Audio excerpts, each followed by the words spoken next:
Good morning बच्चों, कैसे हो? सब मजे में हो? मजे में ना सब? ओके, तो हमने चैप्टर नंबर 1, 2 एंड 3 कंप्लीट कर दिए। Okay, chapter number 1 is for charge and electric field. Chapter number 2 was for potential and capacitance. इन दोनों चैप्टर्स में चार्ज स्टेडी था और स्टेशनरी चार्ज इलेक्ट्रिक फील्ड का जनरेशन करता है. ओके, और अभी हम जाएंगे चैप्टर नंबर 4 में, that is moving charges and magnetism. अच्छा, मैग्नेटिज्म का तो कॉन्सेप्ट आपको मालूम है ना, है ना? जैसे electric field that is an one type of field, वैसे ही दूसरा फील्ड रहता है मैग्नेटिक फील्ड. 11th स्टैंडर्ड में आपने ग्रेविटेशनल फील्ड को स्टडी किया हुआ था.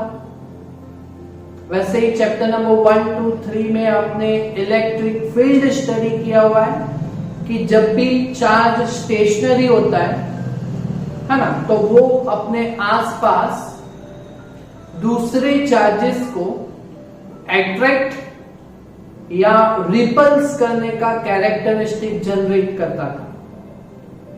वो जो कैरेक्टरिस्टिक थी चार्जेस को अट्रैक्ट करने की या रिपल्स करने की, that characteristic was known as electric field. बराबर था ना? ओके, बट अभी हम अपने चैप्टर नंबर 4 में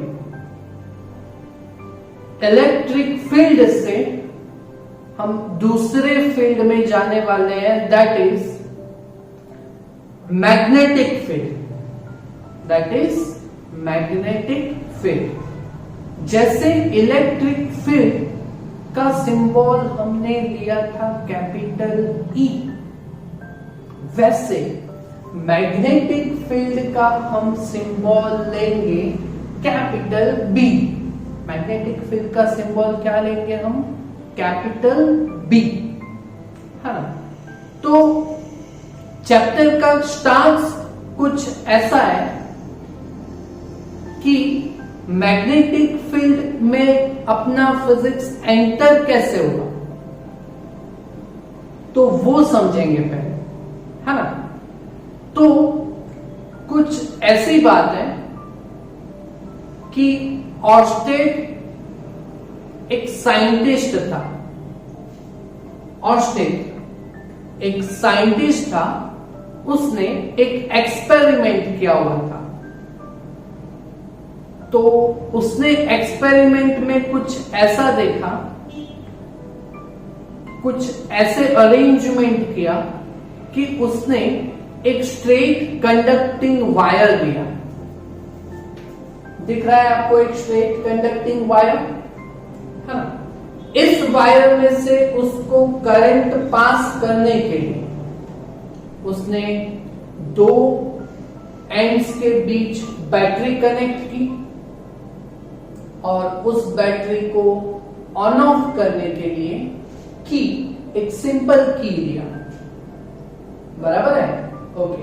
और ये जो स्ट्रेट कंडक्टिंग वायर था, उसके ऊपर एक मैग्नेटिक नीडल लिया. अच्छा, मैग्नेटिक नीडल आपको मालूम है ना? मैग्नेटिक नीडल वो कुछ पायरेट्स ऑफ कैरेबियन में वो कुछ कैंपस बॉक्स था ना, वैसे का वैसा वो डायरेक्शन दिखाता है, मूविंग करता है, that is magnetic field. North south direction कुछ मेंशन करता है ना? तो वो वैसे मैग्नेटिक फील्ड लिया, मैग्नेटिक नीडल लिया, वो उसके कंडक्टिंग वायर के ऊपर रखा, है ना? पहले ये की ओपन थी. बराबर है? ओके, ओपन थी तो तब वो करंट कैरिंग वायर में से करंट पास नहीं हो रहा था. तो वो जब नहीं हो रहा था तो मैग्नेटिक नीडल का पोजीशन एज यूजुअल जैसे था वैसे था. तो वो parallel to the conducting wire था, है ना। अभी क्या किया ऑस्टेड ने, ये क्या किया उसने कि ये की जो है उसने क्लोज कर दी, तो ऐसे कनेक्शन में आ गई।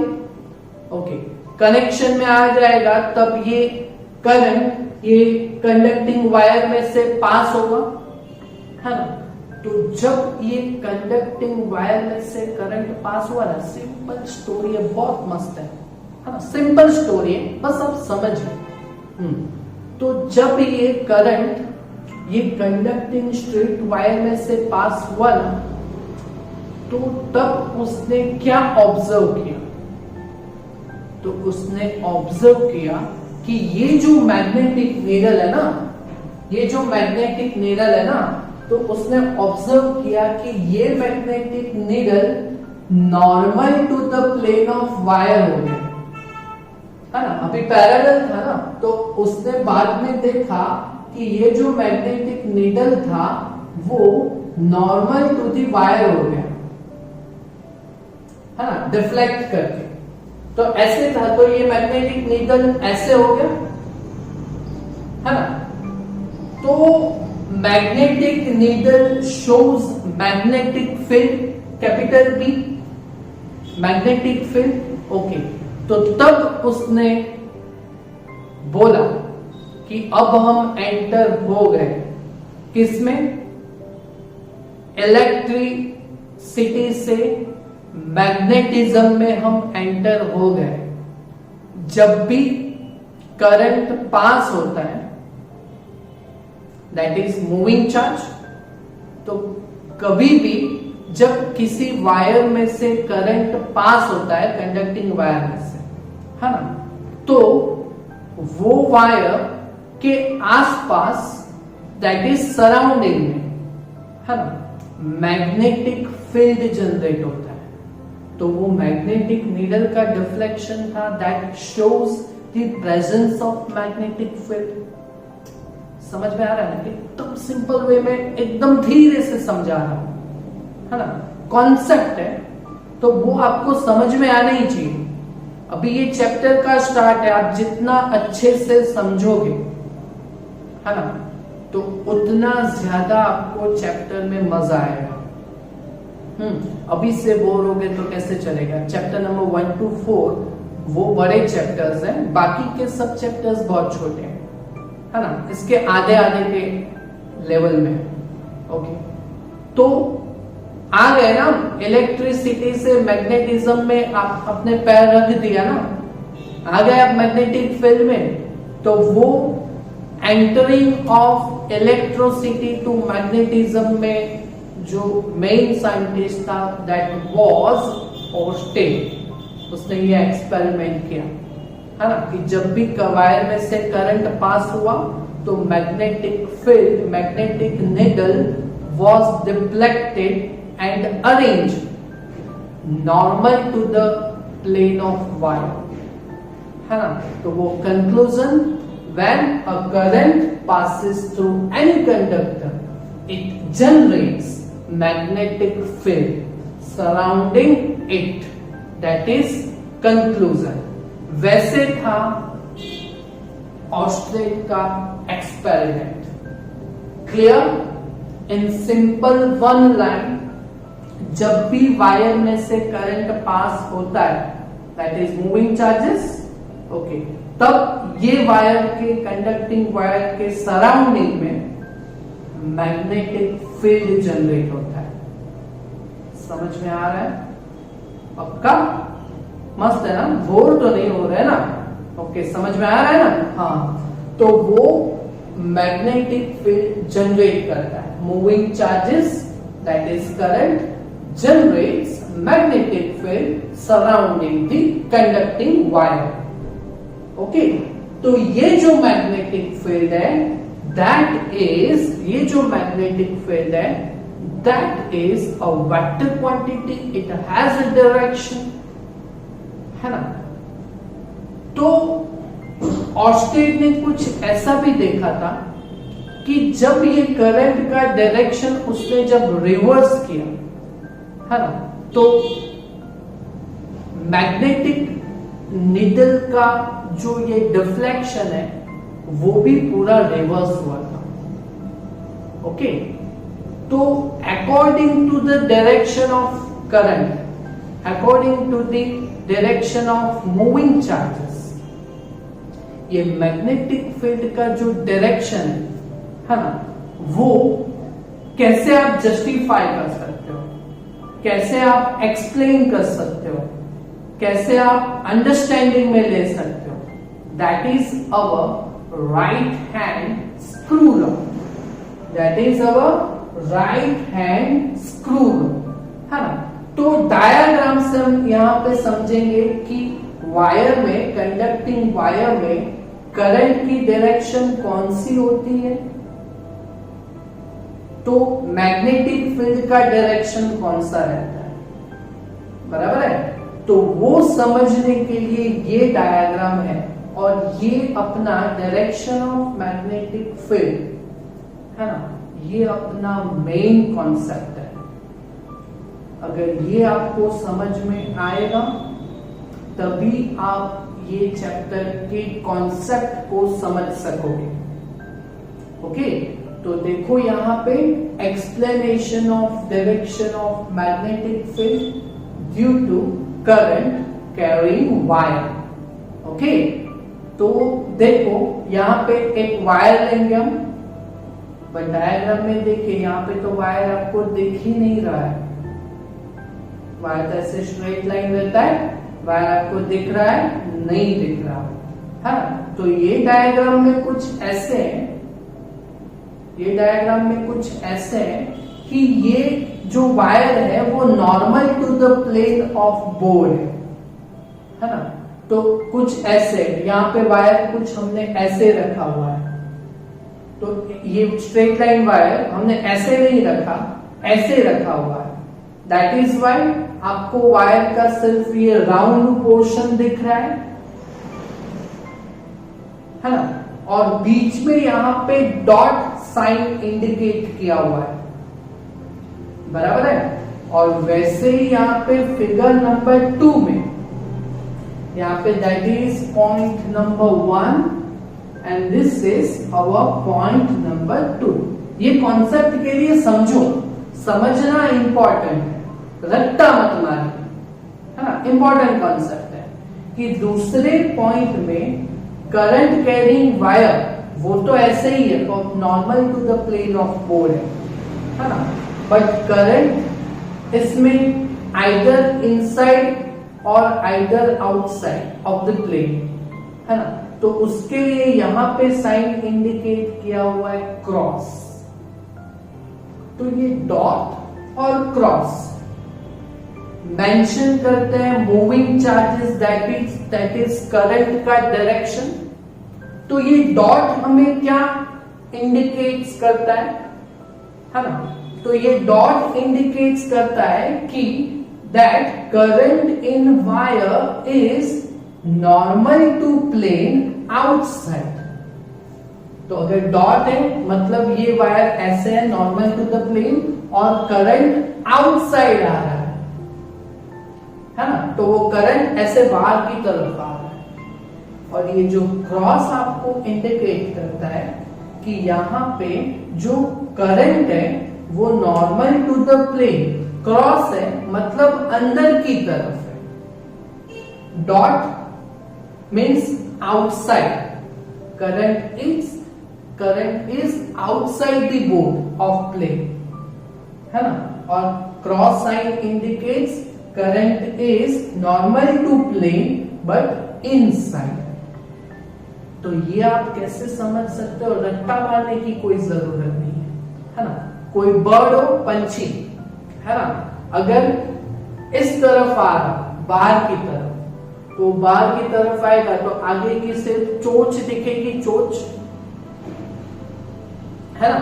तो वो चोंच that is a point light, that is why curve indicates point. समझ में आ रहा है ना। सो ये बहुत इंपॉर्टेंट है। Point symbol mentions you that direction is outside the plane, normal to the plane. and cross sign indicates current is normal to the plane but cross that is inside. बोलो ये सिंबल समझ में आए? Symbol समझ में आया ना? Okay, तो अभी डायरेक्शन ऑफ मैग्नेटिक फील्ड कैसे रहेगा तो ये आपको बराबर से समझना है, एकदम बराबर से समझिए, एकदम धीरे से समझा रहा हूं। ओके, तो ऐसे है हमारा करंट कैरिंग वायर, इसमें जो करंट है वो पॉइंट है, इसीलिए वो मेंशन कर रहा है कि पॉइंट है, तो current is outside the plane, है ना। तो अभी मैग्नेटिक फील्ड का जो सराउंडिंग में रहेगा डायरेक्शन, वो हम कैसे मेंशन करेंगे कि यहां पे करंट बाहर आ रहा है, तो हम स्क्रू लॉ से ये समझेंगे, स्क्रू लॉ से समझेंगे। तो स्क्रू लॉ, तो जैसे वायर है वैसे हमने यहाँ पे देखो ये स्क्रू ले लिया, और स्क्रू को क्या करेंगे तो हमें रोटेट करना है ना। तो इस स्क्रू को हम दो तरह से रोटेट कर सकते हैं, एक ऐसे रोटेट कर सकते हैं और एक ऐसे रोटेट कर सकते हैं, दो ही डायरेक्शन रहती है रोटेशन की। ओके, तो हम ऐसे ये स्क्रू को रोटेट करेंगे, इस स्क्रू को हम ऐसे रोटेट करेंगे कि जैसे स्क्रू का जो मूविंग रहेगा वो in the direction of current रहेगा, मीन्स करंट आउटसाइड है ना। ओके, तो ये स्क्रू को आप इस डायरेक्शन में घुमाओ, रोटेट करो कि इस स्क्रू का डायरेक्शन आउटसाइड है, तो स्क्रू को खोलना पड़ेगा ये दीवार में से। ओके, तो स्क्रू को अगर आपको खोलना हो तो ऐसे रोटेट करोगे तो ही स्क्रू बाहर निकलेगा ना, समझ में आ रहा है ना। तो rotation will be like this, rotation will be like this, that is anti-clock,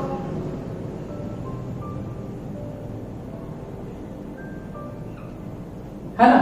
तो ये जो एंटी क्लॉक है that indicates you the direction of magnetic field B, that is anti-clockwise।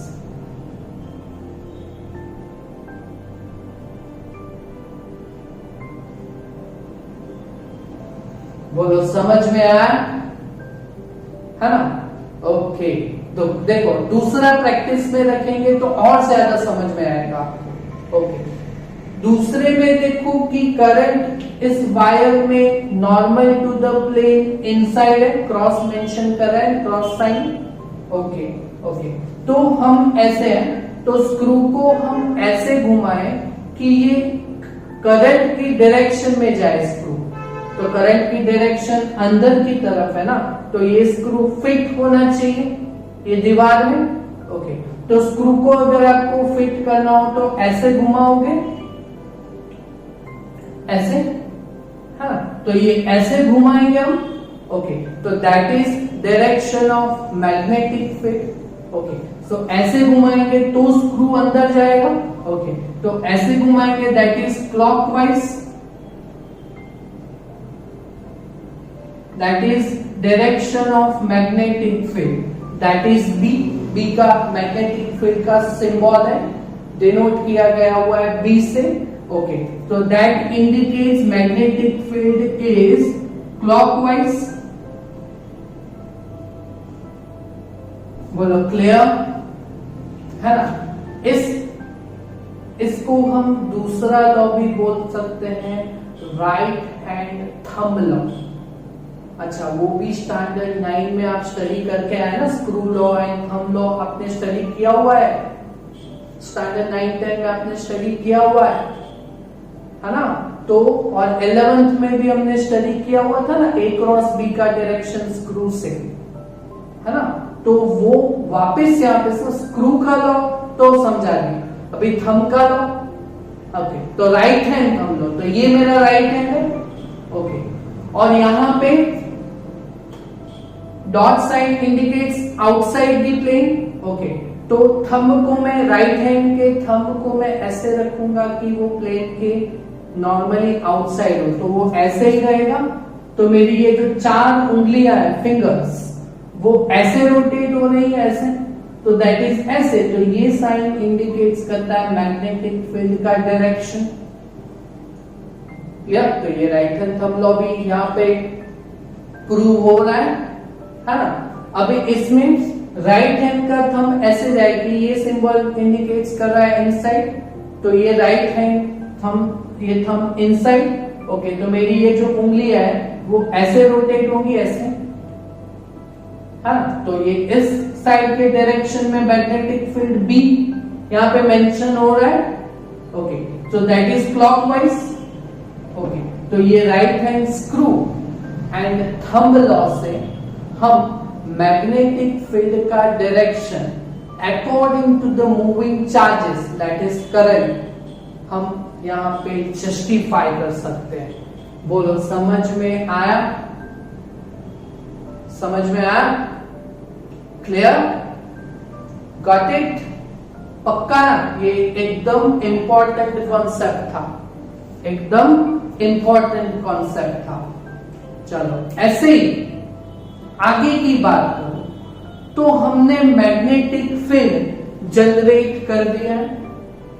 तो ये मैग्नेटिक फील्ड का जो सिंबल है, साइन है, वो हमने कैपिटल बी से यहां पे डिनोट किया हुआ है ना। तो ये मैग्नेटिक फील्ड बी का यूनिट क्या हो सकता है, डायमेंशनल फॉर्मूला क्या हो सकता है, और ये क्वांटिटी वो तो वेक्टर है ही हमारे पास, है ना, but unit and dimensional formula को हमें यहाँ पे जस्टिफाई करना होगा। समझ में आ रहा है ना? तो उसके लिए हमारे पास कोई ना कोई तो इक्वेशन चाहिए। तो इस चैप्टर में हम एक या दो लेक्चर्स के बाद हम एक इक्वेशन प्रूव करेंगे कि कोई करंट कैरिंग वायर हो, आई करंट कैरिंग वायर, जिसका लेंथ L हो और वो कैपिटल B जितने मैग्नेटिक फील्ड में अगर वो प्लेस किया गया हुआ है, या उसने कैपिटल B जितना मैग्नेटिक फील्ड उसने जनरेट किया हुआ है ना। तो जैसे इलेक्ट्रिक फील्ड था तो इलेक्ट्रिक फोर्स जनरेट करता था वो, तो वैसे यहाँ पे मैग्नेटिक फील्ड है तो वो मैग्नेटिक फोर्स जनरेट करेगा current carrying wire L length का, है ना। तो वो कितना मैग्नेटिक फोर्स जनरेट करता है तो वो हम आगे जाके पढ़ेंगे। I L cross B, cross mentions you the sine theta, that is I L B sine theta, वो आगे जाके आएगा, अभी नहीं है वो, है ना। तो वो थीटा दैट इज नॉर्मल, तो वो 90 साइन 90 दैट इज 1। तो magnetic force due to current carrying wire IL भी रहता है ना।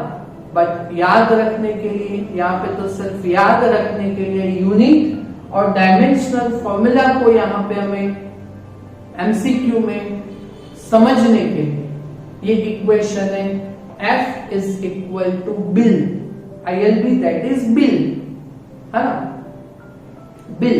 तो F is equal to BIL, तो B is equal to F by IL, ये आगे जाके आएगा, बट यूनिट और डायमेंशन फॉर्मूला के लिए ही हमने ये लिया हुआ है।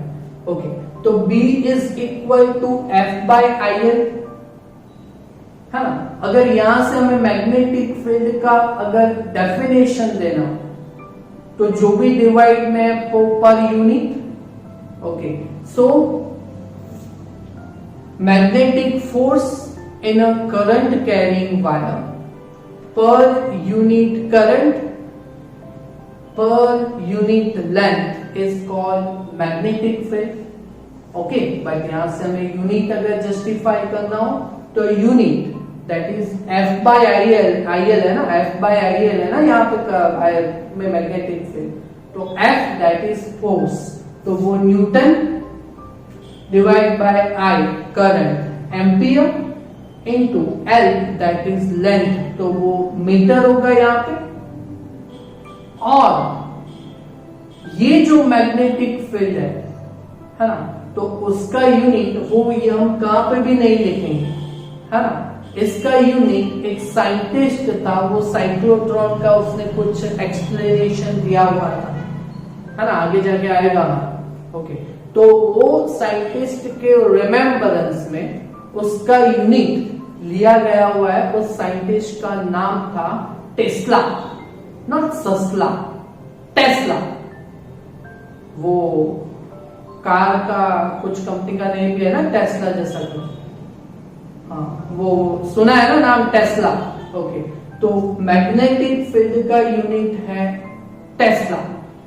तो चैप्टर में मैग्नेटिक फील्ड का यूनिट हम टेस्ला ही कंसीडर करेंगे, टेस्ला। बट हम जैसे न्यूटन में सिर्फ सिंबल ही लिखते हैं, न्यूटन में कैपिटल है, तो वैसे टेस्ला के लिए हम कैपिटल टी जस्टिफाई करेंगे। That is Tesla is the SI, that is MKS, unit of magnetic field. Okay, एक छोटा यूनिट भी रहता है, दैट इज CGS। जैसे लेंथ का मीटर है और CGS यूनिट सेंटीमीटर है, तो 1 metre is equal to 100 centimetre. MKS CGS unit chapter number 2 11 standard समझा था ना। वैसे ही ये मैग्नेटिक फील्ड का CGS यूनिट है गॉस। गॉस चैप्टर नंबर 1 में था ना, ये साइंटिस्ट गॉस, GAUSS। तो वो गॉस का सिंबल कैपिटल G, एक CGS यूनिट भी है मैग्नेटिक फील्ड का। तो ये SI और CGS, MKS और CGS के बीच का रिलेशन, जैसे 1 metre is equal to 100 centimetre, similar to 1 Tesla. Tesla बड़ा यूनिट है, तो 1 Tesla that is equal to 10,000 gauss. कितना?